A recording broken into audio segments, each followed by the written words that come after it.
Viernes. Ayer. Ayer, ya, entonces nada, para no aburrirlos con lo mismo si fuera hoy día. Ya, hoy día vamos a hablar sobre el núcleo celular. Ah, espérenme, tengo que grabar. O alguien puso a grabar ya. Genial, alguien ya puso a grabar. Ya, entonces hoy día vamos a hablar sobre el núcleo celular, el nucleolo y la cromatina y ciclo celular. Entonces son varios temas que se va a abordar. De hecho, sus diapositivas de la clase de teoría son bastantes, pero vamos a hacerlo un poquito más ameno. Ya. ¿Qué vamos a ver entonces? Vamos a hablar sobre el núcleo, las partes del núcleo, la envoltura nuclear, la lámina nuclear, el complejo de poro nuclear, la importación y exportación nuclear. Vamos a hablar del nucleolo. Vamos a hablar también de la cromatina sexual y el ciclo celular.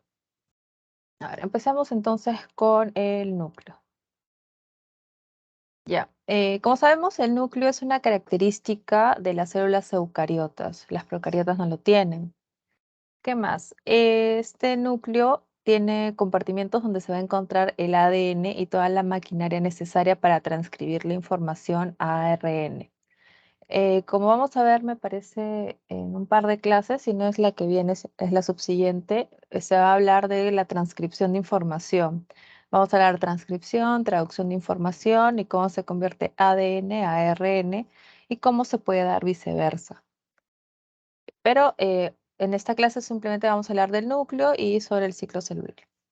A ver, la forma nuclear suele ser de forma redondeada y se va a adaptar a la forma que tiene la célula. Aunque esta puede ser variable, ¿no? Pero sabemos que la célula puede adoptar diferentes formas. Por ejemplo, las neuronas son un poquito estrelladas y tenemos células que son más planas, otras que son más redonditas. Va a depender mucho.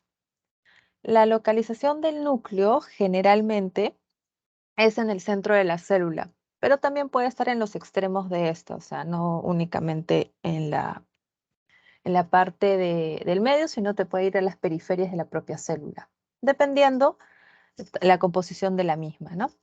Y si nosotros nos fijamos en la imagen que he puesto, ustedes pueden ver el núcleo, todo esto es el núcleo, ¿sí? Que parece una célula diferente, ¿no? El núcleo, ¿qué va a tener el núcleo? Una envoltura nuclear. La parte que lo va a recubrir se llama envoltura nuclear. Y en la envoltura nuclear que vamos a encontrar, mirando hacia el citosol, la membrana externa, y mirando hacia la parte de adentro del núcleo vamos a tener la membrana interna, muy similar a la capa que rodea la membrana de la propia célula, ¿no? También va a tener una propia membrana el núcleo. Por eso es que hablábamos de un sistema intermembranas, que empezaba de hecho desde el núcleo y se iba hacia la membrana celular. Muy bien. ¿Qué más vamos a encontrar? Vamos a encontrar los poros nucleares, que son estos hoyitos que vemos dentro de la envoltura. Estos huequitos van a ser los poros nucleares. También tenemos el nucleoplasma, que es aquello que rodea el nucleolo. Aquí está el nucleolo. Y bueno, tenemos también dentro del núcleo cromosomas y cromatinas, que la vamos a encontrar. De hecho, una de sus funciones es almacenar cromosomas y cromatinas. Ahora, el núcleo celular se puede dividir en las siguientes partes. Tenemos envoltura nuclear, lámina nuclear, cromatina, nucleolo. Deme un segundo, por favor. Voy a compartir la reunión con los asesores. Deme un momento. Esto, antes que me olvide.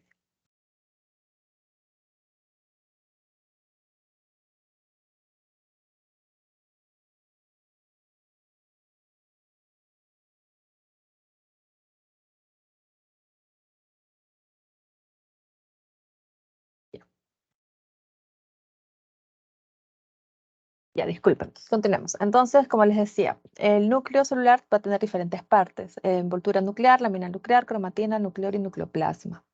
La envoltura nuclear, como ya habíamos visto en la imagen, tiene la membrana interna y tiene la membrana externa.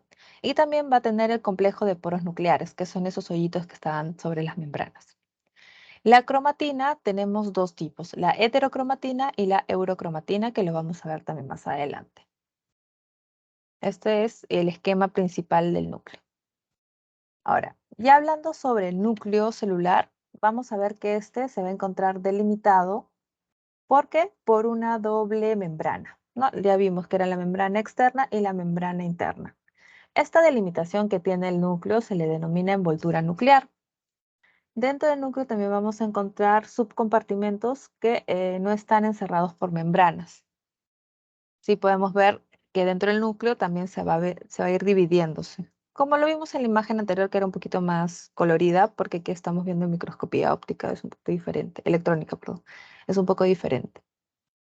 Principales funciones del núcleo: almacena información o material genético, es donde se contiene casi todo el ADN de la célula, controla la expresión genética, va a proteger al ADN y separa el material genético del resto de la célula, ¿no? Porque si no estaría dispersa dentro del citosol, pero esta tiene un propio lugar donde está almacenada. Asimismo, esta separación que tiene el núcleo del material genético del resto de la célula es una característica principal que tienen las células eucariotas. Como ya vimos en las células procariotas, el núcleo está disperso a lo largo de la célula, pero en este caso el núcleo se encuentra compaginado en una sola estructura. Ahora, dice que contiene casi todo el ADN de la célula. ¿Dónde estaría la otra parte que falta del ADN de la célula? ¿Qué faltaría? ¿Por qué no contiene todo? Porque también el ADN se encuentra en la mitocondria. Muy bien, porque el ADN, hay un ADN mitocondrial aparte que tiene la mitocondria, que es diferente a la que contiene el núcleo de la célula, ¿no? Pero son los dos tipos de ADN que hay. Ahora, la envoltura nuclear va a consistir, como ya vimos, en dos membranas que van a ser penetradas por los complejos de poro. Esta envoltura nuclear va a separar el genoma nuclear, que es el ADN más los histomas, que se encuentran dentro del núcleo, como vimos en la primera imagen, que estaban dentro del núcleo, fuera del núcleo, pero dentro del núcleo, y las va a separar del citoplasma. Las membranas nucleares van a ser continuas, pero van a tener diferente tipo de composición proteica. O sea, van a ser continuas, pero tienen diferentes tipos de composición proteica. No me acuerdo si esto ya han preguntado, pero es un buen dato que pueden tener. Y va a definir el compartimiento nuclear. En la imagen nosotros podemos ver, esta es la membrana nuclear interna, entonces acá estaríamos con el nucleoplasma, y esta es la membrana nuclear externa que da cara al citosol. Si ustedes se dan cuenta, el poro, que es el poro nuclear, ¿qué está haciendo? Está con las dos membranas, no solo con una, sino con las dos. Y también vamos a ver que se forman diferentes tipos de anillos, ¿no? Aquí en esta imagen podemos ver el anillo citoplasmático, porque está dando cara al citoplasma, y el anillo nuclear, que está dando cara a la parte interna del núcleo. Este espacio que hay entre ambas membranas se va a denominar espacio perinuclear.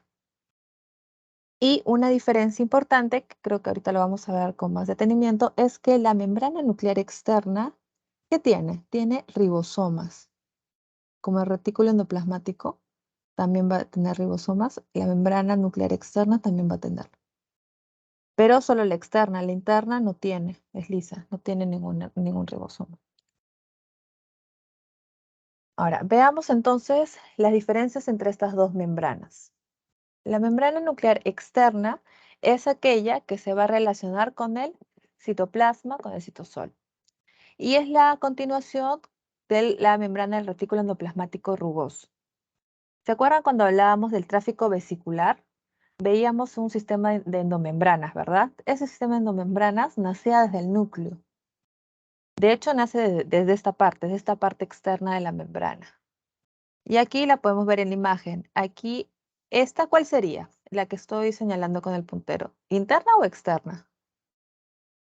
Externa. Externa. Externa. ¿Y qué es lo más notable que tiene la externa entonces? ¿Por qué de frente dijeron que era la externa? Dicho nada de ribosomas. Ajá, exacto. Los ribosomas, ¿no? Porque la interna no tiene nada, está lisa. Entonces, una de sus características es que va a interactuar con los ribosomas involucrados en la síntesis de proteína, que fue lo que vimos cuando estábamos hablando de tráfico vesicular, que era la síntesis de proteínas, básicamente, que se generaba de un lugar y que era transportado hacia afuera de la célula o hacia determinadas partes de la célula. Ahora, las proteínas sintetizadas son transportadas hacia el espacio perinuclear, que se continúa con la luz del retículo endoplasmático. Entonces, eso también, acuérdense, cuando lo vimos en tráfico vesicular, hablábamos que el retículo endoplasmático tenía unos pliegues y dentro de esos pliegues había algo que denominamos luz o lumen. Es ahí que empiezan los transportes de la parte, si sale de la parte nuclear o si sale del retículo endoplasmático, dependiendo en qué parte salga. Pero ahí es por donde se van conectando, porque todo está interconectado porque es un sistema de endomembranas. Por otro lado, la membrana nuclear interna se relaciona con el nucleoplasma, en la parte de adentro. Y esta va a tener proteínas de anclaje para la cromatina y la lámina nuclear. Esta, de por sí, carece de ribosomas, no tiene ribosomas, y continúa con la membrana nuclear externa. Entonces, inicia por aquí y da su continuación hacia la membrana externa y así hacia el resto de las membranas. Listo. Ahora, hablemos de la lámina nuclear. ¿Qué es la lámina nuclear? Es una red de proteínas que están compuestas de filamentos intermedios de tipo 5. ¿Ok? Ustedes, si ven en la imagen, podrían identificar sin leer los nombres cuál es la lámina nuclear, si ya les dice que es una red proteica de filamentos intermedios. Cuando abrimos citoesqueleto hablábamos de filamentos intermedios. ¿Podrían identificar qué parte de este dibujo es la lámina nuclear? La de rayitas blancas. Claro, rejitas como una red, ¿no? Rejitas blancas son los filamentos intermedios. Como está constituido de filamentos intermedios, va a constituir el núcleo esqueleto celular. Entonces, asocian de frente, ¿no? Lámina nuclear, filamentos intermedios, ¿a qué me suena? A citoesqueleto. Entonces, ¿qué va a ser del núcleo? El núcleo esqueleto celular. De ahí lo pueden identificar. Tiene este espesor de 75 y va a determinarse el tamaño y la forma nuclear, no de la célula, sino del propio núcleo, porque el citoesqueleto es el que determina el tamaño y la forma de la célula, pero en este caso la lámina nuclear va a ser del propio núcleo. Esta lámina va a posibilitar la integridad mecánica y el posicionamiento de los complejos del poro nuclear y da soporte estructural a la envoltura nuclear. ¿Se dan cuenta? Muchas de sus funciones están relacionadas con las funciones que tenía el citoesqueleto, ¿no? El citoesqueleto en la parte de la célula. Entonces, siempre cuando les venga alguna pregunta sobre soporte, sobre integridad mecánica, posicionamiento de complejos de poro nuclear, asócienlo a que se trata de parte del citoesqueleto, que son los filamentos intermedios, pero cuando estamos dentro del núcleo, estos filamentos intermedios van a tomar el nombre de lámina nuclear, que es el sistema o la red de todos estos filamentos. Otra de sus funciones es mantener al núcleo en su forma esférica. El núcleo va a tener una forma esférica, a diferencia que puede tener la célula en sí. La célula puede ser estrellada, ¿no? Si nosotros podemos hablar de una neurona, es media estrellada, pero su núcleo va a mantener la forma esférica. También esta lámina nuclear va a permitir el montaje y desmontaje de la envoltura nuclear durante la división celular y va a intervenir durante la replicación del ADN, la transcripción del ADN y la apoptosis. ¿Qué era la apoptosis? Muerte celular programada. Muy bien. Entonces, dos puntos importantes o características importantes de la lámina nuclear para tener en consideración ya a vistas de su examen final es que la lámina nuclear se va a adherir a la cromatina a través de estos complejos, que son los complejos link. ¿Ok? Creo que eso vino en el pretest. Las preguntas del pretest son preguntas que se tomaron en el final del ciclo pasado. Entonces, como les digo, Este es un dato importante porque se han preguntado anteriormente también. ¿Qué es lo que va a adherir la lámina nuclear a la cromatina? Los complejos link al citoesqueleto. Pero también hay otros complejos que vienen, que no, a mí no me han preguntado esto en mi examen, pero he visto que vienen, que son los complejos Sun y Cash. Y estas van a conectar al núcleo y al citoplasma a través de la envoltura nuclear. Entonces, cada uno de estos complejos tiene dos funciones distintas. Cuando les venga, para que no se confundan en qué interactúa cada uno.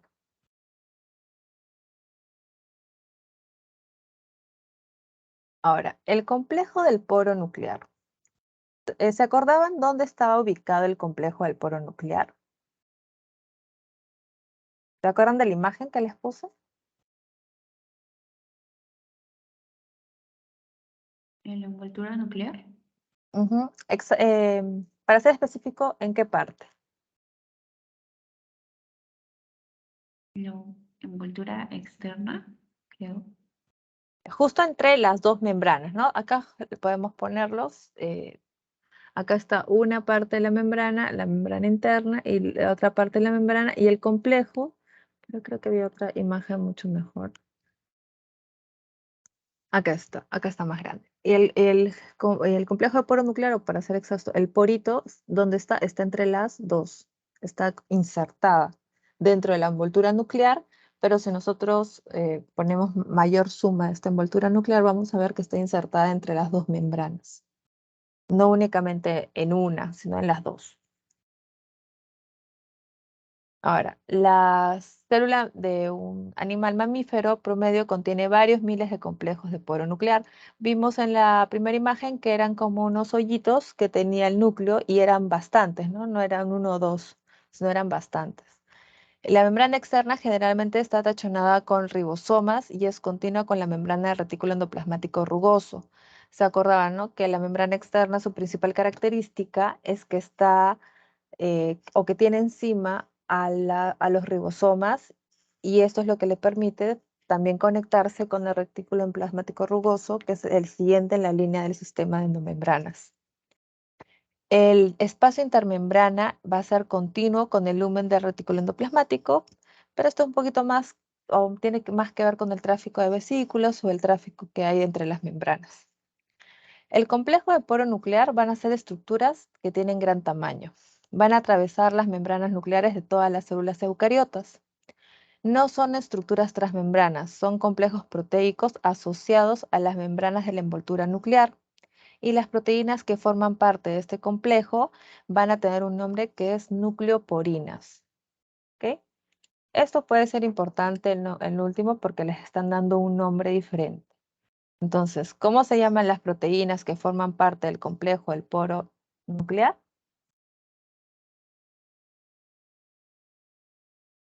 Nucleoporinas. Ujú.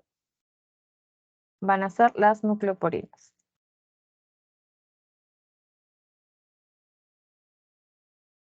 Ahora, las proteínas van a formarse también en unos anillos. En una imagen vimos dos anillos, ¿no? El anillo citoplasmático que estaba orientado o estaba viendo hacia el citoplasma, y un anillo nuclear que estaba viendo hacia el nucleoplasma dentro del núcleo. Pero también vamos a tener un anillo radial, que ustedes lo pueden ver en la imagen, que se encontraría como en la parte media entre el anillo citoplasmático y el anillo nuclear. Este anillo se encuentra en el espacio que deja la envuelta nuclear, y es el responsable de, de anclar al poro, a las membranas de envoltura nuclear. Entonces, su función va a ser el de anclar, porque su posición es exacta, es justo entre ambos anillos y entre ambas membranas. Ustedes lo ven, aquí está la externa, aquí está la interna, y acá justo está el anillo radial. Y en esta parte es donde se va a insertar el poro nuclear, o el sistema de complejo de poro nuclear. Entonces, es una de sus principales funciones, la de anclar a este poro nuclear. Además, podemos ver ¿qué más prolongaciones? Podemos ver filamentos citoplasmáticos que están viendo hacia qué cara, hacia la cara del citosol o del citoplasma. Y hacia el interior, del núcleo vamos a encontrar los filamentos nucleares.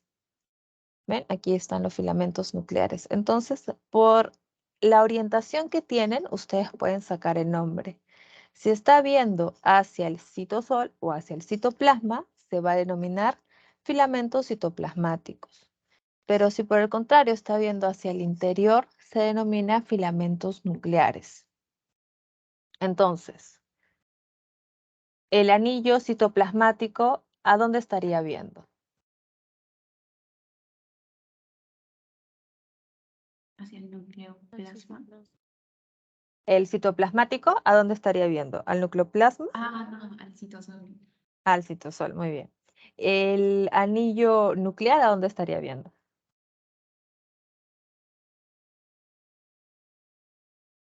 Hacia el núcleo plasma. Ujú. Y luego tenemos el anillo radial que se encuentra entre ambas membranas, justo en la parte media. Ahora, estos filamentos nucleares, si nosotros seguimos observando la imagen, vamos a ver que se van a conectar con un anillo que se llama anillo distal. Este anillo con estos filamentos van a constituir una estructura. Esta estructura se llama jaula nuclear o también se llama canastilla nuclear. ¿Ok? Y es justo en esta parte donde se incorpora el poro.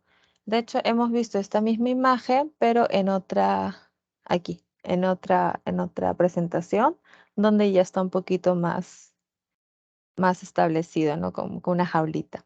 Entonces, teniendo en cuenta a la anterior, ¿cómo se llamaría esta parte?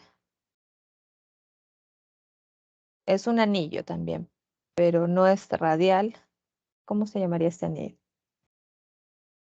Distal. Ajá, es el anillo distal. ¿Y cómo se llamaría estas estructuras que se conectan con el anillo distal?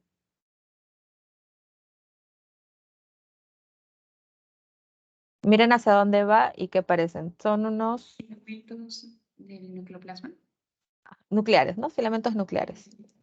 Ujú, porque estos los que están viendo el citoplasma se llaman filamentos citoplasmáticos. Es bastante deducible los nombres, por eso. Solo hay que ver hacia qué lado están viendo.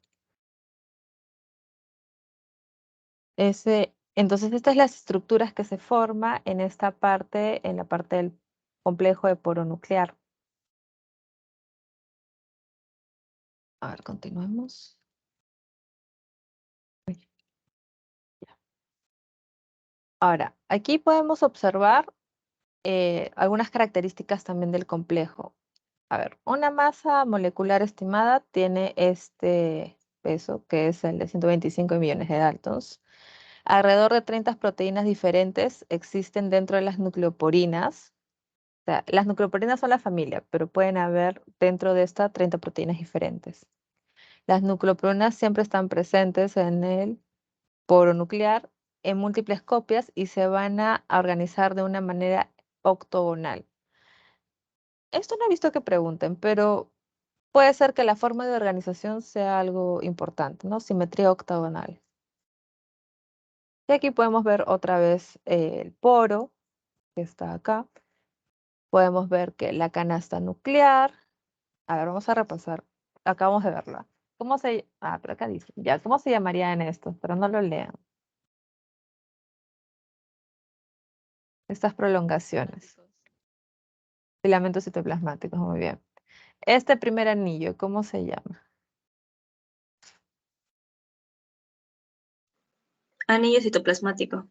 Anillo citoplasmático. Aquí el de abajo.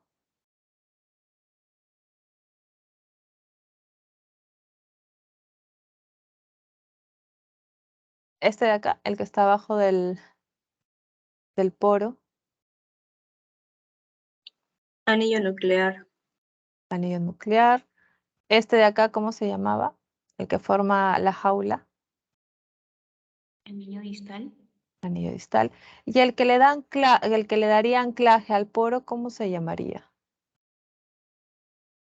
Que no está acá, pero está atrás, que estaba en otra imagen. ¿Se acuerdan? El anillo que estaba entre las membranas. Radial. Ajá. Muy bien. Entonces, ¿qué otras estructuras podemos reconocer en la imagen? Podemos reconocer las membranas, la externa, la membrana interna. Y bueno, aquí está, esto le denominan un andamio central, también acá podemos ver los canales. Es muy similar a lo que vemos en la membrana. ¿Se acuerdan de la membrana que tenía unos canales, que también era una estructura que se encontraba entre ambas membranas y que a ambas las penetraba? Es muy parecido a este poro. Lo que vimos en macro en la parte de la membrana celular, también lo podemos ver en micro en la parte del núcleo dentro de la célula.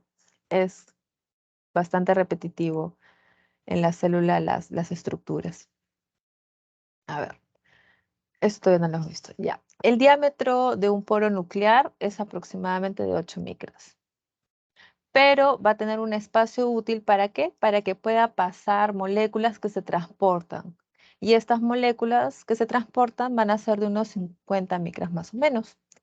Entonces, vemos que la función de este poro nuclear va a ser para que se transporten moléculas, ¿verdad? Como eran en el caso los canales que estaban en la membrana celular, vamos a ver que cumple casi similar función el poro nuclear.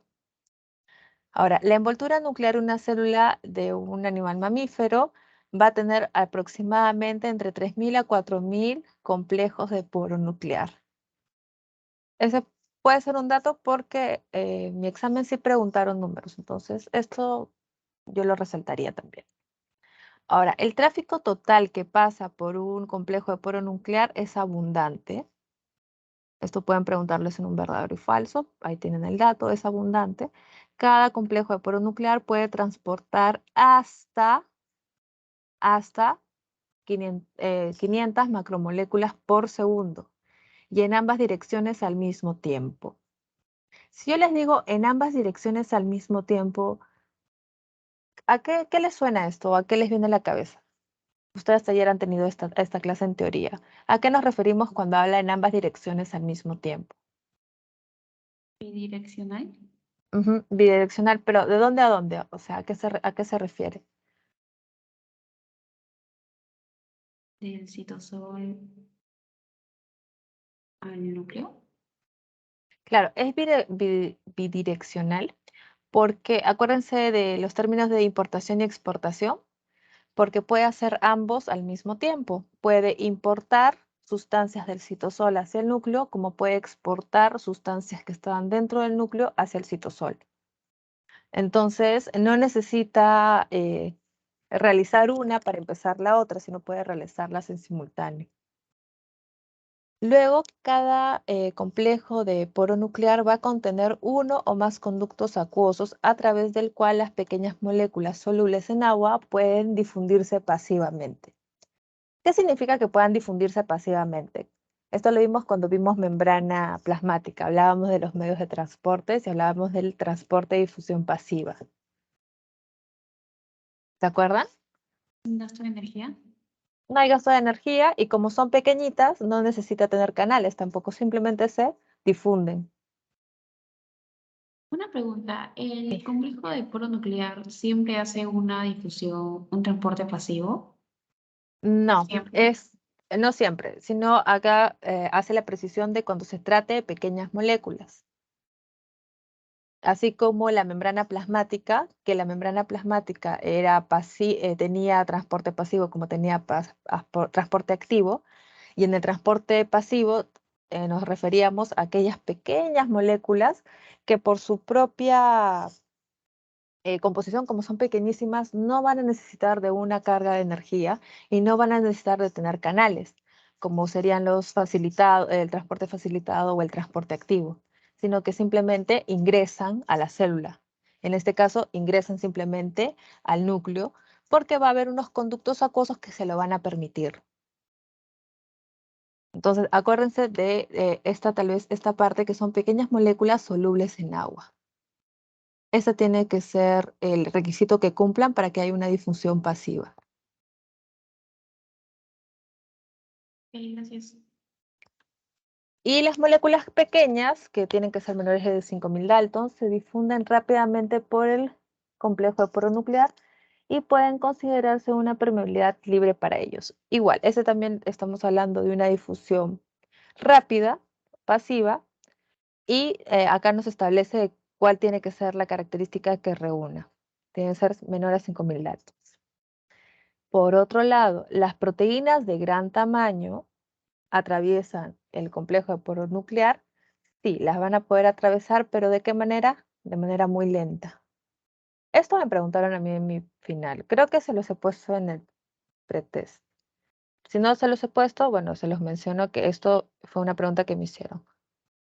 Si hablamos de moléculas de gran tamaño, van a poder atravesar, sí, pero de forma muy lenta. Pero si hablamos de moléculas pequeñas, la difusión es rápida. Bueno, es un poquito de lógica, ¿no? Pero por si acaso ahí tienen ambos tipos de moléculas, grandes y pequeñas. Y este otro dato también es importante porque también he visto que preguntan, si no les he preguntado ahora, también me preguntan esto, las proteínas mayores a 60.000 Daltons pueden atravesar escasamente por difusión pasiva, que significa que no en todos los casos este tipo de proteínas van a poder ser atravesadas por difusión pasiva, sino que van a requerir de alguna ayuda. Entonces, más o menos este sería el límite que tendría la difusión pasiva para el caso de las proteínas. Superiores a este número, ya es muy pocas las que pueden atravesar, ¿no? Entonces, solo para recapitular, las pequeñas, las menores a 5.000 Daltons, se van a poder difuminar, sí, de manera rápida. Las que son de gran tamaño, pero menores a 60.000 Daltons, sí van a poderse atravesar, pero de manera lenta. Y las proteínas que ya son mayores a los 60.000 Daltons, una que otra va a poder atravesar, sí, pero no todas. No todas las proteínas mayores de 60.000 Daltons van a poder atravesar por difusión pasiva. Ya. Ahora vamos a hablar de la importación y la exportación nuclear. Como dijimos, el tráfico es bidireccional y se va a producir de forma continua. ¿Entre quién? Entre el citosol y el núcleo. ¿Qué más vamos a tener? Que las múltiples proteínas que funcionan en el núcleo, incluyendo las histonas que están dentro del núcleo, las polimerasas de ADN, de ARN, reguladores de transcripción y proteínas para el procesamiento de ARN, se importan de forma selectiva en el compartimiento nuclear desde el citosol, donde van a ser sintetizadas. ¿Se acuerdan a qué nos referimos cuando hablamos de forma selectiva?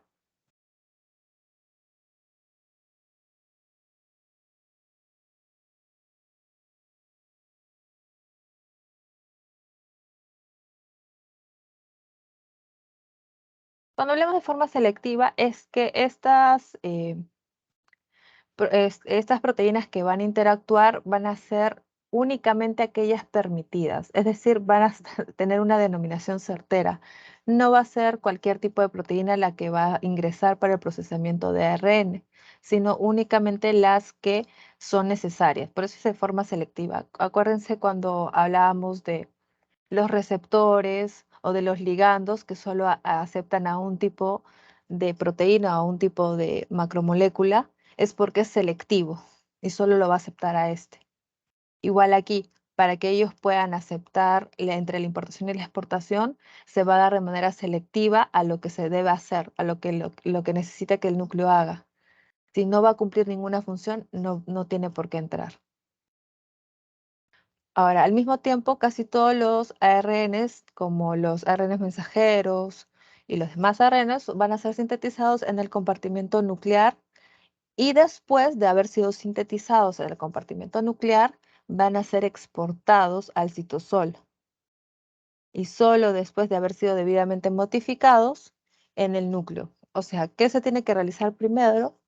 Se tiene que realizar primero un proceso adentro del núcleo, en la parte interna del núcleo.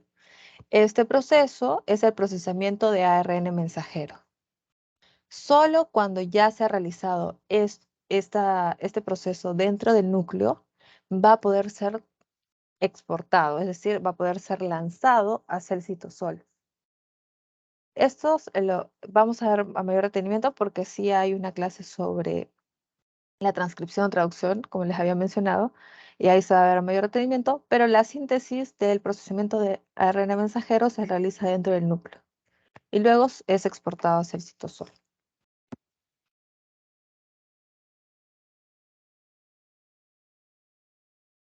Ahora, las subunidades ribosomales van a ser ensambladas y exportadas hacia el citosol.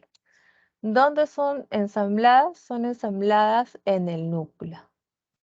¿Se acuerdan cuántas unidades ribosomales hay? 2. 2. ¿Te acuerdas cómo se llamaban?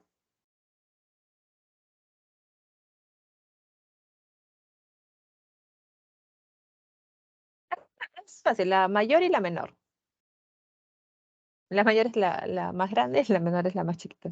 ¿Se acuerdan que era como una forma de, como un frijolito de ribosoma y que está dividida en dos, una que era más chiquita y otra era más grande? Esas son las dos subunidades que tiene. Entonces, estas subunidades ribosomales, ¿dónde son ensambladas? Son ensambladas en el núcleo. Y luego de haber sido ensambladas en el núcleo, son exportadas hacia el citosol. Ok, esa es una pregunta que puede venir, por eso la puse así en rojito, porque puede ser que les venga, entonces ahí la tienen. Las proteínas ribosomales son sintetizadas en el citosol e importadas hacia el núcleo. Esa es otra figura. Aquí nos está diciendo que las proteínas ribosomales son sintetizadas en el citosol y ya sintetizadas en el citosol son importadas hacia el núcleo donde reúnen con el ARN ribosomal formando a las subunidades ribosomales. De hecho, esta es la parte previa. Entonces, como se los voy a pasar, yo le voy a... Ay, ¿por qué no, no puedo subrayar? Interesante. A ver. Esto. Esta parte es importante. Ya, no salió como esperaba. Entonces, ¿qué se hace primero? Se hace la síntesis de las proteínas ribosomales. Estas proteínas ribosomales, ¿qué va a pasar con esta síntesis? Se va a hacer importada hacia el núcleo. Y el núcleo, ¿qué va a hacer? Las va a ensamblar. Y luego que son ensambladas, van a ser expulsadas al citosol. Es decir, tenemos aquí nuestro núcleo y aquí está el citosol. Todo esto es el citosol y aquí están nuestras proteínas ribosomales. Estas proteínas ribosomales se van a sintetizar en el citosol. Una vez que ya han sido sintetizadas, van a ser importadas al núcleo, es decir, van a ingresar al núcleo. Dentro del núcleo se van a sintetizar o se van a ensamblar las dos partes del ribosoma, que tiene dos subunidades, la subunidad mayor y la subunidad menor. Una vez que han sido ensambladas estas dos subunidades, va a regresar al citosol. Entonces, si les preguntan dónde se realiza el ensamblaje de las subunidades ribosomales, ¿qué dirían? ¿En el citosol o en el núcleo? Pero ahí abajito dice, son exportadas al citoplasma, o sea, las dos subunidades y son ensambladas en el citoplasma. Claro, acá hay que tener en cuenta. Acá las sintetizas y acá las formas, ¿no? Vamos a tenerlas así, más separadas de repente. Y yo las vuelvo a botar. Y aquí estas dos formas o dos subunidades que he formado ya se ensamblan y se juntan. Cuando se ensamblan y se juntan, ¿qué se forma?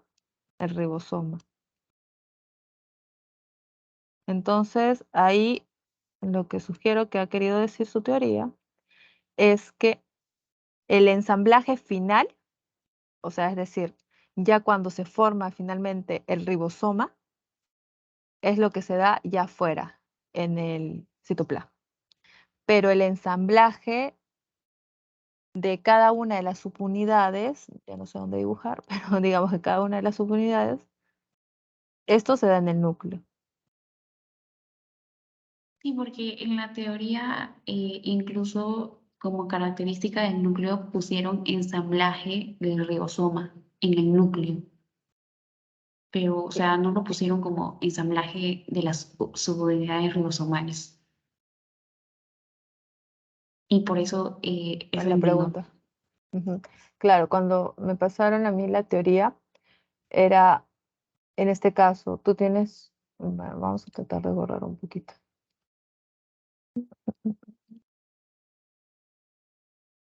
Yo lo veo como en tres partes. Se les explico. Ya, primero tienes la materia prima, ¿no? Que son las proteínas ribosomales. Esto está en el citoplasma y aquí está tu núcleo. Entonces, estas proteínas ingresan al núcleo ¿para qué? Para ser ensambladas en subunidades ribosomales, es decir, en la subunidad mayor y en la subunidad menor. Y estas ya subunidades que han sido formadas de las proteínas ribosomales que venían del exterior son enviadas nuevamente al exterior y finalmente en el exterior ya se terminan de ensamblar formando el ribosoma. Entonces yo lo dividiría en tres tiempos sin perjuicio de que lo pregunten con su profesor, porque finalmente el examen es lo que dice el profesor. Entonces, como les digo, lo dividiría en tres tiempos. Entonces, ¿cómo lo divido en tres tiempos? De esta manera. Si les pregunto, ¿dónde son ensambladas las subunidades ribosomales? Las subunidades ribosomales son ensambladas en el núcleo. ¿Dónde son ensamblados los ribosomas? En el citosol. Finalmente, el ribosoma, la formación del ribosoma se realiza en el citosol. Sí, porque incluso sí dicen algunos libros, pero no sé por qué puso la doctora así. Pero le voy a preguntar.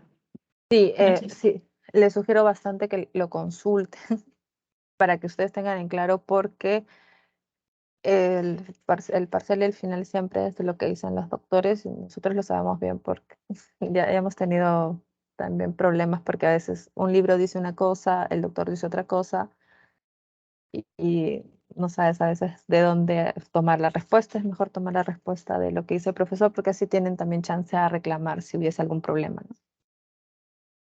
Entonces, pero debería ser en tres tiempos, ¿no? Primero tener las proteínas ribosomales que estás en el citosol, ensamblas primero tus subunidades, que es la mayor y la menor, que están aquí, chiqui, chiqui. Y luego estas subunidades regresan al citosol porque son exportadas al citosol y ahí ya se forma finalmente, se juntan y se forma el ribosoma. Ahora, cada uno de estos pasos que va a requerir transporte selectivo de la membrana, como les dije, para que pueda realizarse esto, la membrana tiene que aceptar las proteínas ribosomales, es decir, esto es un tipo de proteína, no puede aceptar a cualquiera. Y esto puede ser que pregunten como que no, pero por si acaso. La célula va a obtener la energía que necesita para este proceso a través de la hidrólisis de GTP. Y este es el monómero que se va a utilizar, por si acaso les pregunten. Bueno, ahí les dicen dónde se encuentra. Luego, ya, si estamos un poco más precisos, vamos a hablar de la importación nuclear. Y la importación nuclear, primero tenemos que tener en cuenta que va a haber receptores. Receptores de importación, que son proteínas solubles citosólicas que se unen a señal de localización nuclear de la proteína para ser transportada. Y las proteínas del complejo de poro nuclear, algunas de las cuales van a formar fibrillas del complejo del poro nuclear que se van a extender hacia el citosol. Entonces, esta parte es bastante similar a lo que pasa en la membrana de la célula, que se acuerdan, aquí tenía también la membrana de la célula ciertos receptores, ¿verdad? Que era para determinado tipo de moléculas, que podía ser para determinadas proteínas. Lo mismo va a ocurrir aquí. Y aquí, ¿qué vamos a tener entonces? Si es para determinadas moléculas, tiene que haber también señales, porque si no la proteína, digamos, nunca se va a enterar que tiene que ir ahí. Entonces tiene que haber señales de localización nuclear que le permitan a la proteína ser transportada. Ahora, el complejo receptor-carga se va a mover a lo largo de la ruta de transporte mediante ¿qué? Uniones y disociaciones repetitivas que se van a dar en toda la membrana que tiene la membrana nuclear. El complejo de receptor-carga va a saltar de una nucleoproteína a otra al interior del propio complejo poronuclear. Y una vez dentro del núcleo, estos receptores de importación se disocian de su carga y vuelven al citosol. Esto es bastante parecido a lo que pasa también con la membrana nuclear, perdón, celular. Una vez que ya cumplió su cometido, el receptor queda libre para la siguiente importación. No va a quedar ocupado, sino una vez que ya hizo el tema de haber incorporado dentro de la parte interna del núcleo a la proteína, va a volver o se va a disociar de esa carga y va a volver al citosol para atrapar a otra proteína, ¿no? Esto es lo que pasa de cara de dentro del núcleo hacia el citosol. En cambio, la exportación nuclear es al revés. Es de lo que pasa de dentro hacia afuera y la importación es lo que pasa de afuera hacia adentro. Como cuando importas y exportas cosas al interior y fuera del país, igual.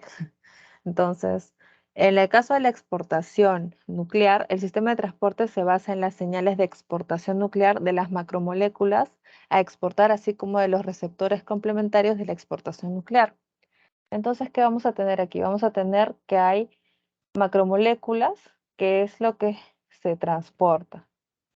Entonces, este es el medio de transporte, no es el medio de transporte, es el material, el insumo que se va a transportar. Y va a tener los receptores complementarios de exportación. Y este de aquí es el medio, mediante el cual se va a transportar, ¿qué? El insumo. La exportación nuclear de moléculas grandes, como las nuevas subunidades ribosomales y las moléculas de ARN, se produce a través de los complejos de poro nuclear y también va a depender de un sistema de transporte selectivo. Estos receptores se van a unir tanto a la señal de exportación y a las proteínas del complejo para poder guiar la carga hacia el citosol.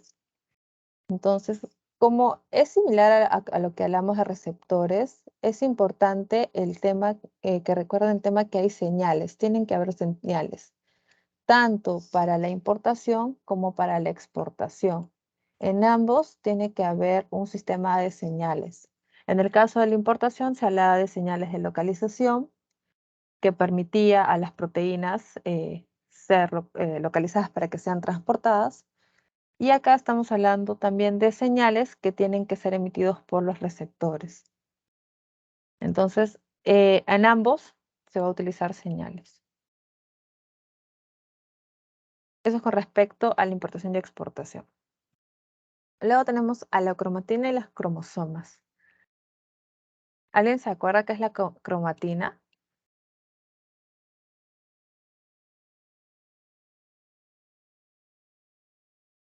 Creo que es o sea, el octámero de histonas unido al ADN, pero el cromosoma ya es dos cromatinas unidas, por así decirlo. Creo que aquí hay una imagen. Ah, no, no hay imagen. Creo que tengo una imagen de repente que lo puede. Bueno, lo has dicho bien. Ah, no me deja.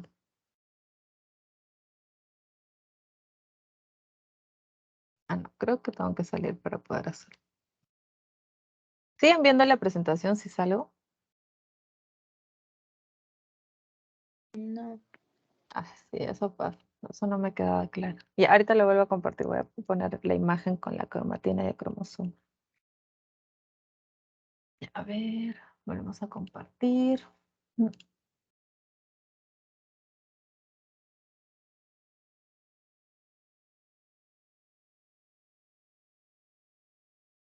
¿Me confirman si ya se ve, por favor? Ya se puede ver. Ya, perfecto. Entonces, he incorporado a la diapositiva esta imagen y como bien lo señalaba, ¿no? Esta es la cromatina, como señalaba su compañera. Si ven, no tiene todavía ninguna forma. Es el insumo para ya cuando se forman las cromátidas y cuando ya se forma el cromosoma, que es la unión de ambas. Y acá ya tenemos más o menos un cromosoma formándose. O ya está formado, sí, el cromosoma ya está formado. Entonces, a ver, algunos datos importantes. Los cromosomas, ¿en qué momento aparecen? Aparecen al principio de la mitosis y desaparecen cuando la división celular ha terminado. El ADN y las proteínas van a formar la cromatina. Entonces, ¿de qué está formada la cromatina? De ADN y proteínas. Las principales proteínas en la cromatina van a ser las histonas. Entonces, en realidad, la cromatina es la ADN más histonas.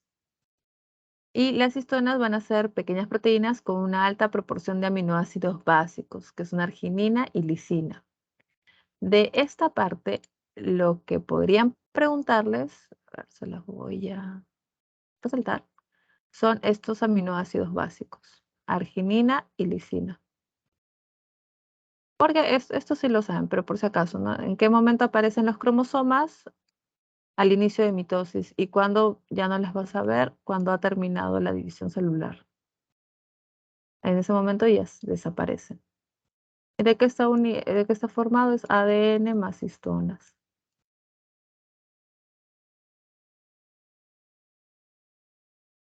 Eso es lo que yo resaltaría en esta parte.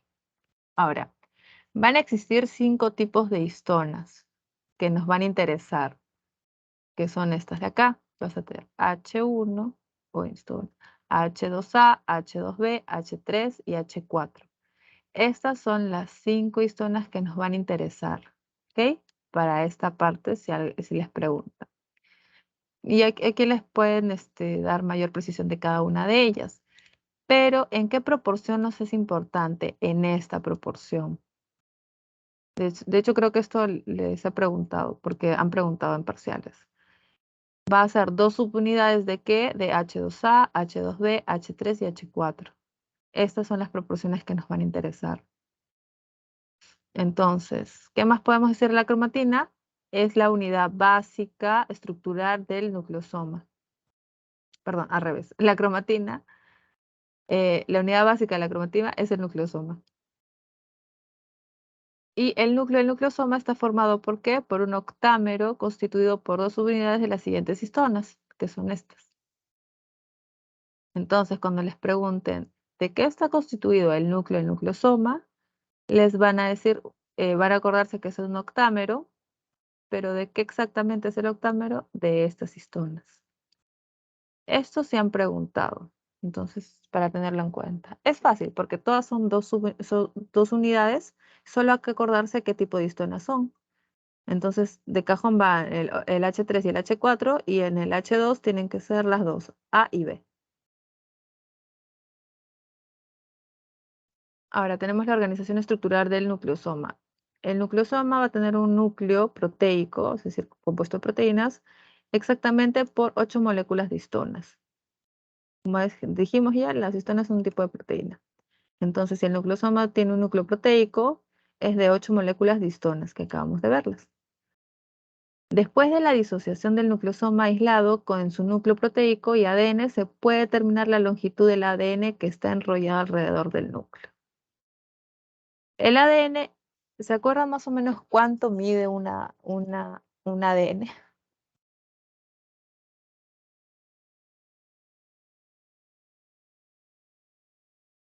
¿Alguien tiene un número aproximado de cuánto puede medir un ADN?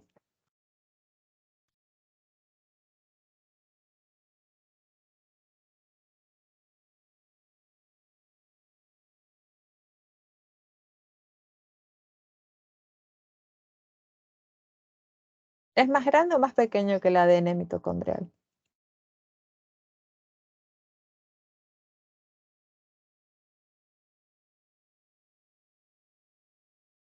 Es más grande, ¿no? Ajá, ¿se acuerdan cuando vimos las diferencias entre ambos? Y vimos que el ADN de la célula era mucho más grande que el ADN mitocondrial, pero que en su forma no se podía ver porque estaba súper enrollado, entonces no parecía que fuese tan grande. Pero más o menos tiene unos 20 angstrom de medida, pero tendremos que revisar tipos de literaturas, ¿no? Para tener una medida más exacta. Pero eso no le han puesto, así que puede ser que no les pregunte. Y bueno, aquí tenemos la longitud en pares de nucleótidos. Esto puede ser que sí, ¿no? En pares de nucleótidos, un 147 pares de nucleótidos suficientes para envolverse 1.7 veces alrededor del núcleo del histoma. Ahora, acá no está, ¿no? Ya, ¿se acuerdan cuál era el octámero del núcleo de histoma, de que estaba constituido? Acabamos de verlo en la diapositiva anterior. De las Octámero, histonas. histonas. ¿Se acuerdan de qué histonas? H2A, creo, H2B. Ajá. H3 y H4. H3 y H4. Sí, perfecto. Ya, eso probablemente les pregunten. Ya lo tienen ahí en la cabeza. Es H2A y B, H3 y H4. Y ahí, como les dicen, octómero, entonces tienen que haber 8 de estas. Entonces aquí hay 2 complejos de estas, 2 complejos de esta, complejos de esta y 2 complejos de esta. Y aquí hacen su octómero. Bastante simple. Ya, luego tenemos la cromatina. Entonces, las fibras de ADN doble cadena desnudas tienen un grosor de 2 micras aproximadamente. La asociación del ADN con las histonas va a generar que los nucleosomas que muestran unos 10 micras de diámetro van a ir agrandándose cuando se van informando. Los nucleosomas se pueden enrollar helicoidalmente para formar un selenoide que constituyen las fibras de cromatina que los núcleos interfásicos con un diámetro aproximado de 30 micras. De esto, en verdad, las medidas no son tan importantes. O bueno, no me han preguntado, pero ustedes estudian igual. Sino más o menos cómo se van formando, ¿no? Fibras de ADN, asociación de ADN con las histonas. Aquí incorporamos histonas. Los nucleosomas se pueden enrollar helicoidalmente, es decir, así. Se van enrollando y van a formar un selenoide que, si no está aquí, está en la próxima diapositiva para que lo vean. Y los selenoides pueden volverse a enrollar para dar lugar a los superselenoides con un diámetro mayor. Este suena que podrían preguntar. Esto sí lo tendría en cuenta.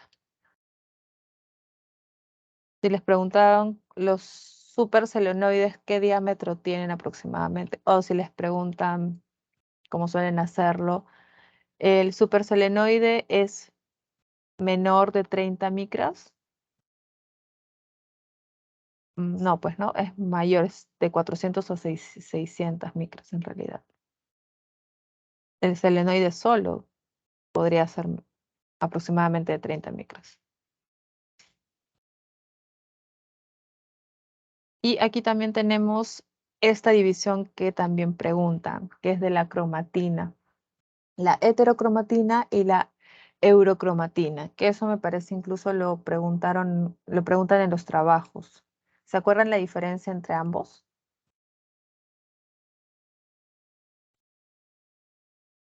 ¿En qué se diferencia la heterocromatina de la eurocromatina?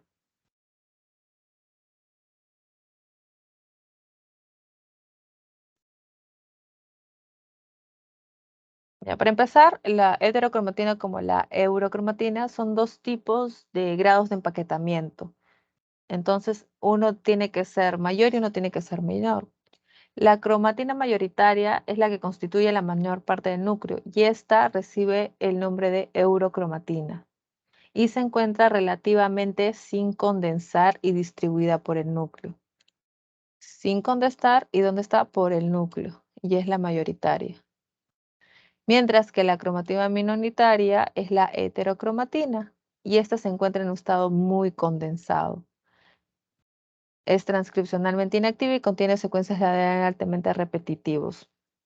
Entonces, la cromatina mayoritaria, ¿es condensada o no es condensada? No. No, ¿verdad? Pero No una es. pregunta, en el Sí. pretest decía poco condensada y esa era la respuesta. Tómenlo también, poco condensada o no condensada, porque la diferencia con la heterocromatina en realidad es que la heterocromatina sí es bastante condensada, entonces la heterocromatina nunca va a ser poco condensada y sin condensar, nunca podría ser esa la alternativa de heterocromatina. Pero de eurocromatina, si les viene sin condensar o poco condensada, podría ser. E incluso si ustedes tienen en su diapositiva, porque me parece que esto está en su diapositiva, si tienen su diapositiva que dice sin condensar y no les validan esa respuesta, si les ha venido sin condensar y poco condensar y no les validan sin condensar, podrían también quejarse, ¿no? Porque les han dado un tipo de información. Entonces, la eurocromatina puede ser considerada sin condensar como también poco condensada. Cualquiera de estas debería ser válida. Pero en la heterocromatina no hay duda que es bastante o muy condensada. Y solo es el 10% o es minoritaria. Y la eurocromatina va a estar distribuida por el núcleo.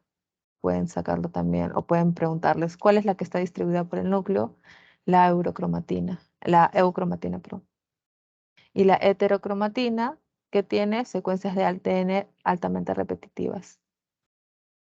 Ahora, aquí lo puse porque puede ser que les pregunten. Aquí hay otro nombre que pueden utilizar en vez de decirles sin condensar o poco condensadas, que es laxa. Les pueden poner cuál es el tipo de cromatina que es laxa. ¿La heterocromatina o la eucromatina? Sería la eucromatina, ¿verdad? Porque la heterocromatina es la que está muy condensada. Entonces, este puede ser un término que también puedan usar cuando les pregunten. Y otro que pueden preguntarles es tipo de genes. En la eucromatina están los activos y en la heterocromatina van a estar los silentes. Este puede ser, a mí no me preguntaron, pero puede ser que les puedan preguntar qué tipo de genes pueden encontrar en cada uno de los tipos de cromatina. Ah, y acá estaba la figura, pero este microscopio electrónico casi no se nota. Pero acá está la heterocromatina, que acabo de tacharla, y la eucromatina. Si lo vemos en microscopio, ¿no? Podemos ver las diferencias. Luego tenemos el cromosoma. Ahora, cuando les pregunté, una de sus compañeras mencionó, ¿no? Cuando la cromatina alcanza su máximo grado de condensación durante la división celular, aparecen los cromosomas. Entonces, ¿cuándo aparecen los cromosomas? ¿Se acuerdan cuándo aparecían los cromosomas? Al inicio de la mitosis. Ujú. Entonces, ese era el inicio. ¿Y cuándo desaparecían? Al final, ¿no? De la división celular. Y aquí ustedes tienen un cariotipo con los 23 pares de cromosomas. Si yo les muestro este cariotipo, ¿de quién les estoy mostrando el cariotipo? ¿De un hombre o de una mujer? ¿Y una mujer? ¿De una mujer, seguro? Ah, perdón, un un hombre. hombre. Así es de nombre. Exacto. Como vemos, aquí están los 22 pares más el par sexual, que es el último. Y el de una mujer sería XX y el de un hombre es XY. A este par sexual o cromatina sexual también le vamos a denominar corpúsculo cuerpo de Barr. Y son estos puntitos. Esos son los cuerpos. Y aquí se hacen la diferencia, ¿no? Si es hombre o si es mujer. Y acá se van a dar cuenta que se van uniendo los pares en los 23. Pero esto ya lo van a ver en mayor detalle en embriología. Pero así más o menos se van distribuyendo y así es como se diferencian. El par sexual XX para mujer y XY para hombre. Ahora, en la cromatina sexual que podemos poner importante, que puede ser que les pregunten, es que la heterocromatina observada adyacente a la superficie interna de la envoltura nuclear de una cromatina sexual, en interfase van a tener dos cromosomas sexuales. Y estos dos cromosomas sexuales va a depender, ¿no? Si es hombre o si es mujer. Y este corpúsculo de Barr o cuerpo de Barr fue descubierto por Murray Barr, que pusieron su nombre, y por Edward George Bertram, que no le pusieron el nombre. A veces suelen preguntar por quién lo descubrió, así que esto está un poquito fácil, ¿no? Porque tiene el nombre dentro de los que descubrieron. Pero suelen preguntar muy pocas veces por los descubridores. Ya, luego vamos a tener a quién, al nucleolo. El nucleolo va a estar estructurado por proteína y ácido nucleico. ¿Qué va a hacer en el nucleolo? El ensamblaje de ribosomas, bueno, no de ribosomas, de subunidades ribosomales. Y también va a ser el lugar de transcripción. La transcripción como proceso tal tiene una clase determinada para eso, por eso no lo vamos a tocar todavía porque es bastante largo, es toda una clase. Y lo podemos ver aquí dentro, ¿no? Este es el núcleo y el nucleolo parece el núcleo del núcleo, ¿verdad? ¿Alguien se acuerda qué funciones tiene el nucleolo? Ay,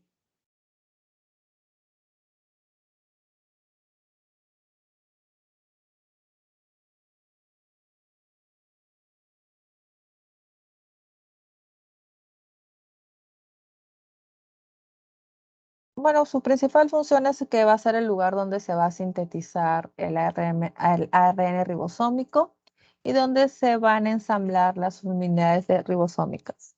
Cuando hablamos de la anterior parte, pero que quedó para que ustedes consulten, cuando hablamos que se ensamblan las unidades ribosomales dentro del núcleo, para ser exactos, va a ocurrir aquí en el nucleolo, en esa parte. ¿Qué va a haber en el nucleolo? Va a haber una concentración de cromatina y proteínas. ¿Qué más podemos encontrar? Es una estructura que se encuentra dentro del núcleo.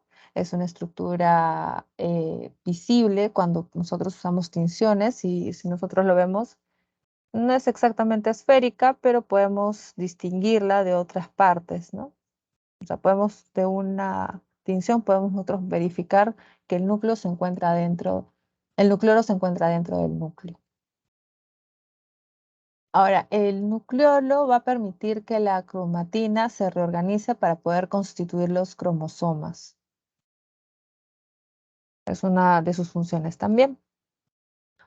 A ver, ¿ustedes se acuerdan quién interactuaba al momento de separar a las dos células hijas? ¿Quién tenía esa función dentro del citoesqueleto? El uso mitótico. Ajá. ¿Y cuál de los tres tipos de filamentos hacía eso? Microtúbulos. Ujú, muy bien. Eso ya no es citoesqueleto, pero podrían preguntarle.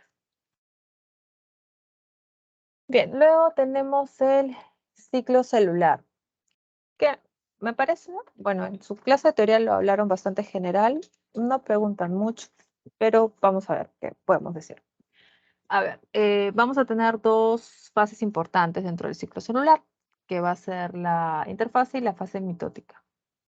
Y en la fase de la interfase, suena redundante, en la parte de la interfase, ¿qué se va a producir? Básicamente la célula va a crecer y luego se va a hacer una copia de su ADN. Mientras que en la fase mitótica la célula se va a separar, o bueno, va a separar su ADN en dos grupos y va a dividir el citoplasma para formar a sus dos células hijas. Entonces veamos cada una de las partes. Esta es la interfase que va a tener tres partes, la parte G1, la parte S y la parte G2. Y aquí chiquito podemos ver que también va a estar la mitosis, pero la mitosis también va a dividirse en diferentes partes, ¿no? Profase, bueno, acá también han considerado la prometafase, la metafase, la anafase y la telofase. Entonces cada uno tiene su propia división, pero son básicamente dos tiempos diferentes. Primero tenemos la interfase y luego vamos a tener la mitosis. ¿Qué va a pasar en la fase de G1? ¿Se acuerdan? Es el primer intervalo. ¿Qué debería pasar? Si yo quiero dividir algo, ¿qué tiene que pasar primero? La producción de proteínas, enzimas, Ujú. Y cuando yo produzco más, ¿qué va a generar? crecimiento de la célula. El Ajá. primer crecimiento. Sí, primero yo hago que mi célula crezca, ¿no? Crezca más físicamente, o sea, que la célula físicamente crezca más y se empiece a copiar lo que hay dentro, copia de organelos y de sus componentes. Pero ahí los tengo todos juntos dentro de una célula grande, una célula grandecita. Luego, cuando ya tengo yo todo, toda la célula ya ha crecido y mantiene su metabolismo y tengo ya todos los organelos y los componentes duplicados, vamos a iniciar la otra fase, que es la fase S. En esta fase, la célula va a sintetizar una copia completa del ADN en su núcleo. Entonces aquí tenemos primero copia o replicación de ADN y también va a duplicar una estructura de organización de microtúbulos que se llama centrosoma.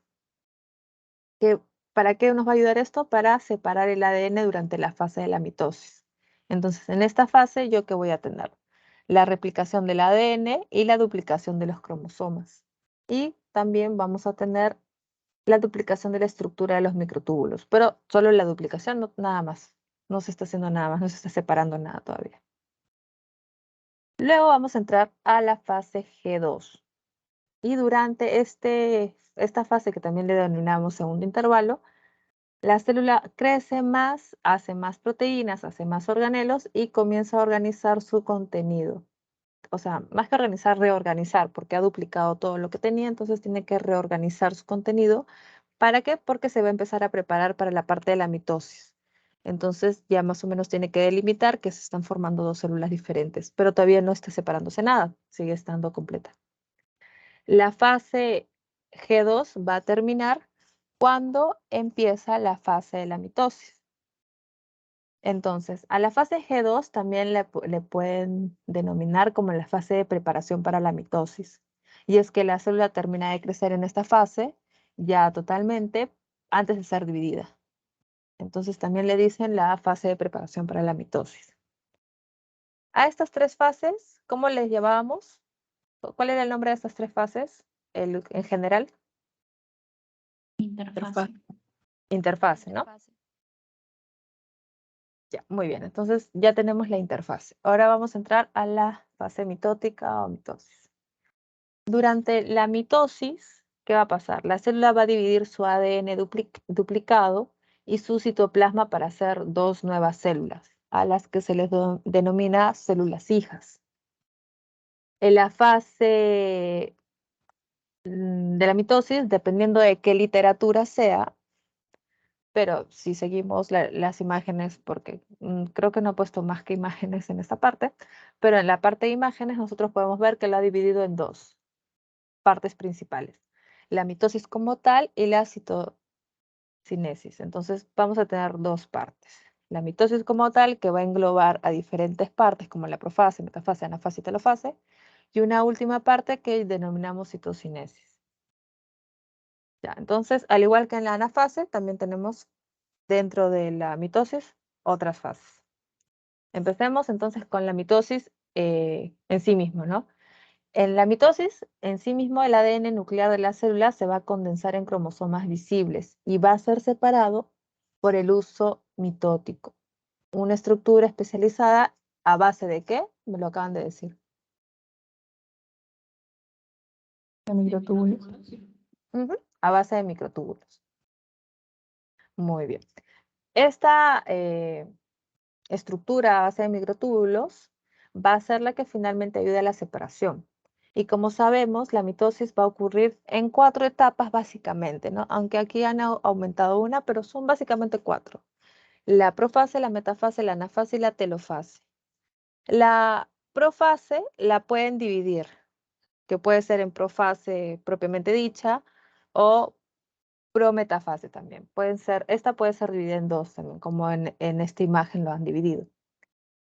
Pero generalmente es profase, metafase, anafase y telofase.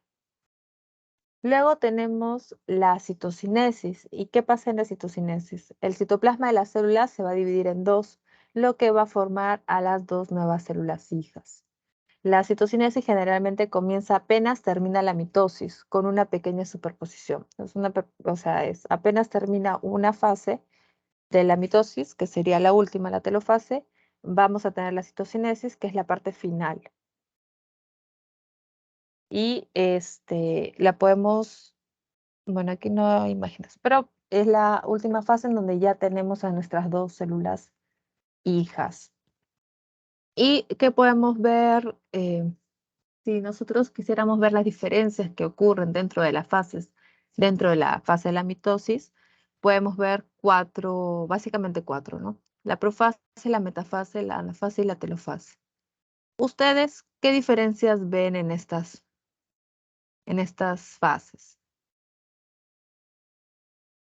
Si les pidiera describir las imágenes, ¿cómo las pudiéramos describir? ¿Qué vemos en la primera etapa?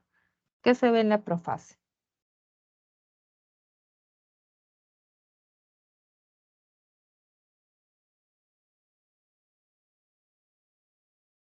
¿Qué parece que están haciendo? ¿Está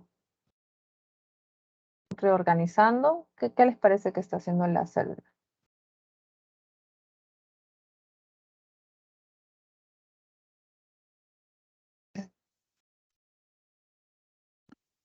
Los centriolos en este caso están empezando a dirigirse hacia los cromosomas. Ujú. Está viendo una reorganización, ¿verdad? Estamos viendo, ¿qué es lo primero que estamos viendo? Que se está yendo hacia el centro. ¿Qué se está yendo hacia el centro? Los cromosomas. Ujú. Y las organelas duplicadas se están reorganizando, ¿verdad? No están, o sea, aquí estaban todas juntas y acá ya se está empezando a formar una división. En la profase desaparece el nucleolo, ¿verdad? Pero no el núcleo. No. Ujú. Claro, está bien. O sea, no el núcleo. Tienes razón. A ver, había dicho que también había algo que le denominaban profase temprana o profase netamente. Como está en la imagen, de repente vamos a ver la diferencia. En la profase temprana o en la profase propiamente dicho, la célula va a empezar a deshacer o a empezar a eliminar algunas estructuras y a construir nuevas para prepararse para la división celular. Entonces ella empieza con todo el tema de reorganización de todo lo que ha duplicado y todo lo que ha crecido. Y aquí vamos a ver que los cromosomas, como estaba mencionándole, empiezan a condensarse. ¿Por qué se condensan? Porque condensadas va a ser más fácil separarse. ¿Qué más podemos ver? Que se está formando el uso mitótico. Y esta es una estructura que ya lo habíamos dicho, va a estar hecha de microtúbulos, que son estas fibras que va a permitir finalmente la separación. Y su función, como casi todo el citoesqueleto, cada uno de los filamentos del citoesqueleto, es organizar. Y en este caso, en el uso mitótico, va a ser organizar a los cromosomas para ir moviéndolos durante la mitosis. Este uso va a crecer entre los centrosomas a medida que se separan. ¿Qué más podemos ver? El nucleolo, que es una parte del núcleo donde se forman las subunidades ribosomales, va a desaparecer, como lo acaba de mencionar su compañera, va a desaparecer. Y esto es una señal de que el núcleo ya se está alistando para componerse, dividirse, es una de sus señales, la desaparición del nucleolo. Luego vamos a tener la otra parte, que es la prometafase, o también le van a denominar la profase tardía, como una es temprana y la otra es tardía. Y aquí, en esta fase, el uso mitótico va a comenzar a capturar y a organizar los cromosomas. Entonces lo podríamos ver más que todo en esta segunda imagen, ¿no? Este es el uso mitótico y está haciendo que a empezar a organizar a los cromosomas. Y los cromosomas van a condensarse todavía más. ¿Para qué? Para que estén bien compactos. ¿Qué va a ocurrir también en esta fase? La envoltura nuclear se va a descomponer y los cromosomas se van a liberar. Y el uso mitótico va a crecer más y en algunos de los microtúbulos se van a ir pegando estos cromosomas. No más que pegando, es capturando los cromosomas porque los está llevando hacia dónde? Hacia el centro, ¿no? Los está empezando a juntar hacia el centro. Pero ¿dónde vemos que ya están todos alineados? En la metafase. Entonces, en la profase todavía no están en el centro, sino los está empujando, se están condensando. Todavía se está reorganizando todo. A ver, ¿qué vamos a hacer en la metafase? El uso que estaba acá, creo que no ven mi puntero. Y ahora sí creo que ya. Ya, el uso que está acá, ya que va a ser en la metafase, todos los cromosomas se van a alinear, ¿no? Que están como en fila india. ¿Se acuerdan cómo se llama esta estructura o cómo lo denominan cuando están alineados? Placa ecuatorial. Sí, puede ser placa ecuatorial, línea ecuatorial o también placa metafásica. Son algunos de los nombres que que recibe esta parte. Entonces ya están alineados.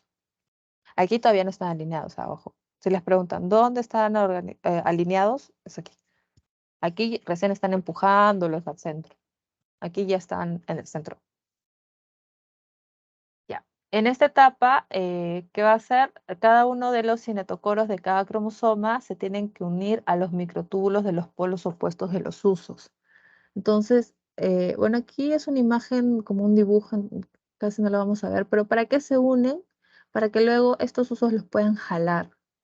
Así como ya vemos en esta parte, que los jalan cada uno hacia su lado y ya tenemos una división de cada uno. Acá tenemos digamos, a una célula con sus organelas y a otra célula con sus organelas. Entonces, esto pasa recién en la anafase. Aquí todavía los están alineando, los están preparando para jalar, se están acoplando. Entonces, no hay propiamente dicha una división. Y antes de que ingrese a la anafase, la célula tiene que verificar que todos los cromosomas estén en esta placa ecuatorial, en esta placa metafásica, con todos sus cinetocoros unidos correctamente a los microtúbulos, porque finalmente estos van a ser los que jalen. Entonces, si hay uno que no está unido, o se va a unir mal o una célula va a estar defectuosa. Entonces, tienen que estar todos correctamente unidos. Y aquí, a este punto, le decimos el control del uso, porque es cuando ya todos estos cinetocoros se encuentran unidos al uso mitótico antes de ser separados. ¿Y esto para qué sirve? Para asegurarnos de que las dos cromátidas hermanas de cada uno de los cromosomas se dividan de manera uniforme. Si no se hace esto correctamente, podríamos tener un cromosoma que en vez de tener la mitad, tenga un cuarto y la otra parte se lo haya llevado. O sea, en vez que tenga un medio, va a tener 3/4 y la otra cromosoma se va a quedar con un cuarto. Entonces, eso se tiene que realizar de manera correcta para que no haya ninguna anomalía genética, ¿no? Para que se haga la división de manera correcta. Y luego, ya cuando entramos a la anafase, estas cromátidas hermanas se van a ir separando una de la otra. Estas eran estas, ¿no? Que estaban acá. Como vemos, cada una se ha dividido en dos y está siendo, ¿qué? Jalada. Cada una hacia un extremo opuesto de la célula. Están siendo jaladas a cada uno de los extremos. Ahora, hay un componente proteico que va a ayudar a ensamblar o a mantener juntas a las cromátidas hermanas. Y que este pegamento, que le dicen pegamento de manera común, cuando se está dando la parte de la mitosis, va a desaparecer para que éstas puedan ser separadas. Luego, ¿qué más podemos observar que ocurre en la anafase?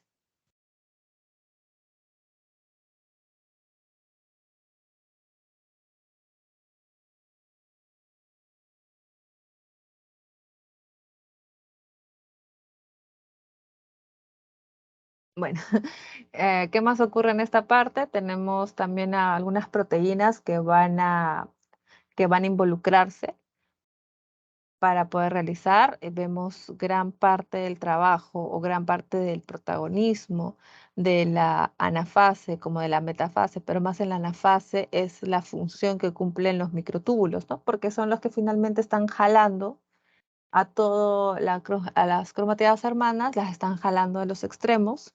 Y ustedes, como ven, aquí se forma una notable división entre ambos. Y luego vamos a tener ya la telofase. Y en la telofase, la división es casi ya cerrado y comienza a restablecerse las estructuras normales mientras ocurre la citocinesis, que es la división del contenido de la célula. Entonces, cuando ya ha ocurrido esto, ¿qué estructura ustedes ya no ven? Aquí hay una estructura que ya no está aquí. ¿Qué estructura es la que ya no está aquí? Miren bien, hay una estructura como una arañita. El uso mitótico. Ya, entonces les preguntan, ¿cuándo desaparece el uso mitótico? ¿En qué fase? Telofase. En telofase. Porque ya terminó de dividirse. O sea, su función era separarlas. Y ya las separó. Entonces ya su función ha cumplido su función, se descompone el uso mitótico, pero como sabemos no desaparece, ¿no? Se descomponen sus componentes más básicos que van a quedarse ahí y se van a formar los dos nuevos núcleos, uno para cada conjunto de células. Como ven acá, aquí no había núcleo y aquí se empieza a formar sus dos nuevos núcleos para cada una de las células hermanas. Y estos nuevos núcleos van a tener el conjunto de cromosomas que han sido separados. Entonces se va a formar los núcleos, vamos a ver que las membranas nucleares se empiezan a formar y también van a reaparecer los núcleos. Los nucleolos que habían desaparecido al comienzo van a reaparecer en esta parte porque ya se están formando los núcleos de ambas células que van a denominarse células hijas. ¿Qué más va a ocurrir? Los cromosomas van a comenzar a descondensarse y van a volver a su forma fibrosa. Entonces, ya se habían condensado bastante para lograr separarse y luego van a empezar otra vez a descondensarse, volviendo a su forma fibrosa. Y ya, bueno, en la última parte de la citocinesis se va a dar la separación final de ambas células y van a quedar cada una separada y se les denomina células hijas a cada una de las partes de la célula que había sido formada anteriormente. Entonces, con eso se formaron las dos nuevas células y es lo que se denomina el ciclo celular o división celular. Y de aquí generalmente preguntan o me han preguntado qué parte pertenece a cuál, ¿no? Por ejemplo, G2 a qué parte pertenece, a la interfase, S es antes de G2 o es después de G2, eso hay que saber bien el orden de cada una de las fases y qué ocurre principalmente, ¿no? En cada una de las fases. Por eso les he dejado esta imagen, creo que en esta imagen pueden ver ustedes de manera bastante rápida qué ocurre en cada una de las fases y saber, ¿no? Aquí están alineadas, aquí donde inicia el crecimiento, inicia en la G1, no aquí ya están grandes las células, de aquí inicia la división propiamente dicha. Entonces, eso es con respecto al ciclo celular y vaya, eso también puede venir, sí, que venga. Entonces, ¿qué son los complejos de ciclina o CDK, que son quinesas dependientes de ciclinas, del sistema de control del ciclo celular? Estos son los complejos de control del ciclo celular y vamos a tener básicamente tres tipos principales de ciclina que van a interactuar durante el ciclo celular. Y que vamos a ver aquí, vamos a ver básicamente qué tipo de concentraciones van a mostrar. Entonces, ahí vemos en cada una de las partes que nos interesan. Al final de la G1, el aumento de los niveles G1 y S-ciclina lleva a la formación de complejos G1-S-SDK ciclina, que desencadenan la progresión a través de las transiciones TAR. Esto es, si hablamos de lo que ocurre dentro propiamente del momento de la división celular, pero no es exactamente lo que, y que describe cada una de las etapas. O sea, no sé si me deja entender. La descripción de cada una de las etapas las hemos visto acá.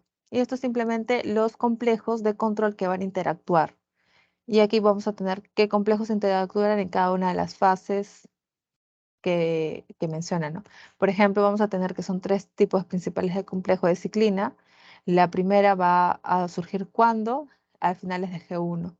¿Y qué complejo va a ser? El G1-S-ciclina. Entonces, a finales de G1, ¿cuál interviene? El G1-S-ciclina. Los complejos S-CDK se forman al inicio de la fase C y se desencadenan la replicación del ADN, así como algunos eventos mitóticos tempranos. Entonces, es SCDK cuando aparece al inicio de la fase C.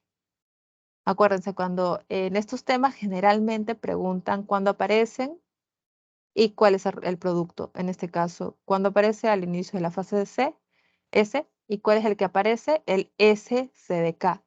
Si se dan cuenta, incluso su propio nombre es una trampa, ¿no? Fase S, ¿qué complejo es? SCDK. A final de G1, ¿qué complejo es? G1 S-ciclina. Entonces ya no podrían marcar mal, creo, la alternativa, si les preguntaran. Luego, ¿cuál tenemos? El complejo MSDK se forma durante la G2, pero se mantiene en un estado inactivo y se van a activar al final de G2 para desencadenar la entrada de la mitosis y transición de G2 a mitosis. Entonces, aquí podrían confundirse, porque es MCDK, no es G2CDK. Pero aquí tengan en cuenta lo que dice. MCDK, cuando se forma durante G2, va a empezar a formarse, pero dice que va a estar en un estado inactivo. ¿Y cuándo se va a finalmente activar? Antes de entrar a mitosis, justo en la parte final del G2. Entonces, al inicio de la fase G2, se forma el MCDK, pero se va a mantener inactivo. Y se va a activar justo antes de entrar a mitosis. Por eso es MCDK. Pero no se forma en mitosis, sino se forma en G2 y se activa en G2. Esto puede ser puede ser importante porque no cumple la regla de estos dos con el nombre. Puede ser que pregunten. Yo no he visto que hayan preguntado, pero puede ser. Y luego hay un complejo proteico regulatorio separado que lo vamos a conocer como APCC y inicia la transición de metafase a anafase. Entonces, el APCC va a ser en la transición de metafase y anafase. Entonces, vamos a tener en esta parte, acuérdense que era metafase y anafase, a este complejo, APCC, que es un complejo regulatorio separado. Por si acaso les pregunten, ¿cuál es el complejo proteico regulatorio separado? Y les ponen todas estas y ustedes marcan la APCC. ¿Cuándo se da APCC? Al inicio de la transición de metafase a anafase. Creo que eso sí era todo eso. A ver. ¿Tienen preguntas? Es clase bastante larga, pero siquiera no han sido 90 diapositivas como su teoría.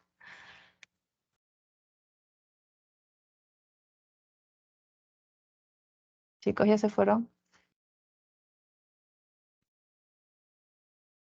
Una pregunta. Sí, cuenta.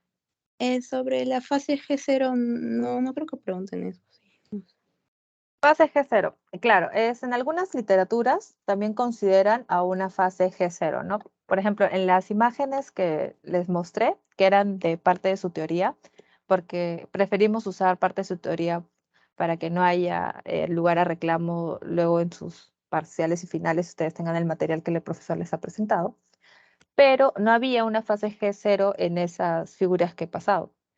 Pero si les preguntaran, la fase G0 es básicamente un estado de reposo que se va a dar antes de la división.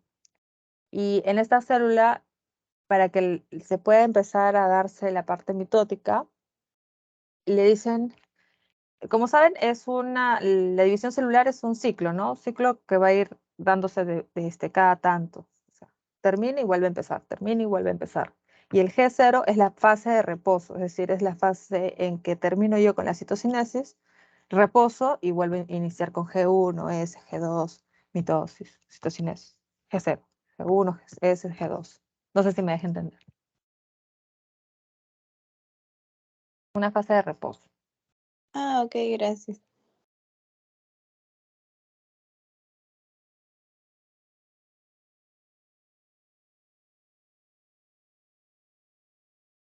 Si tienen más preguntas, chicos, por favor, no deben hacerlas.